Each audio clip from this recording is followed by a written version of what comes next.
Hey everybody, welcome again to the wonderful basement game room. And today we're going to discuss the history of video game controllers, especially how the modern game controller first started out. So to begin our story, we go back to the 1980s. This is a Sega Master System controller. I'm doing this right now because even though I own an NES controller, I'm doing this to flex on people. As you can tell, D-pad here, buttons here. So anyway, Nintendo, it would have been much better if I used the NES game controller as a example. But anyway, here is the Super Nintendo controller. This is the granddaddy of the modern controller, which we'll get to later. As you can tell, 4 face buttons here, D-pad here, start and select over here, and 2 shoulder buttons. This controller allows for a great degree of controllability and can be used for all sorts of functions in all sorts of games. However, due to Sony and Nintendo working on the Super Nintendo CD and the 32-bit Nintendo PlayStation, back then it was 2 words as opposed to 1 compound word, the controller would evolve from this. And it would evolve into this. This is an original PS1 controller. As you can tell, D-pad here, which are replaced by directional buttons because Nintendo at the time held the patent on D-pads. Your start and select here, your 4 face buttons, but there's 2 new additions. 1, handles, neat little handles, and an extra set of triggers. So, as you can tell, this was functional. And most early PS1 games sort of danced around the issue of not having analog control, having free 360-degree movement in a game.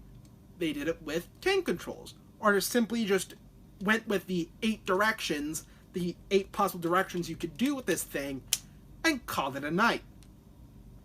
Destruction Derby is great because it managed to get around the issue of 360-degree movement with this without resorting to stupid tank controls.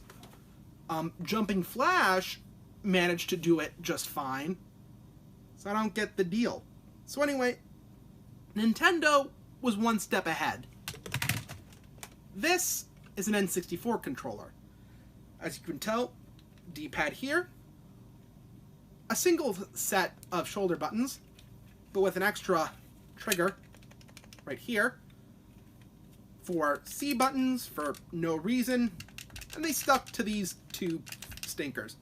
But here's a new innovation: an analog control stick, or an analog stick. This allows full 360-degree movement. This thing's a little bit stiff on this controller,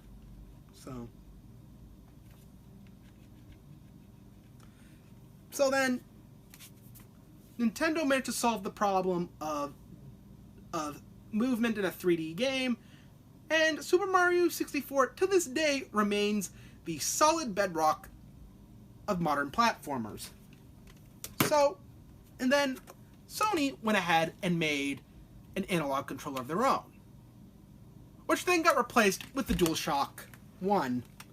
Now, here's some interesting additions. It now has 2 analog buttons, analog sticks, with their own buttons, if you press down on them, allowing for even more controllability. The bottom shoulder buttons are now enlarged in size compared to the original dog bone. And in the little grips, there's a little bit of weight because Sony went ahead and added a vibration motor to each one of these. Nintendo would have a rumble pack that plugged into this, but the rumble pack is integrated into this. And thus, Sony went ahead and used this controller design for 2 whole generations before trying to switch it up with the PS4 and now switching it up again for the PS5. The Xbox 360 the Xbox line of consoles will swap the position of the D-pad and the analog stick, which, ergonomically speaking, is an improvement. Not by much, but an improvement nonetheless. And essentially, this is how the controller was born. Please like and subscribe if you want more content. Cheerio!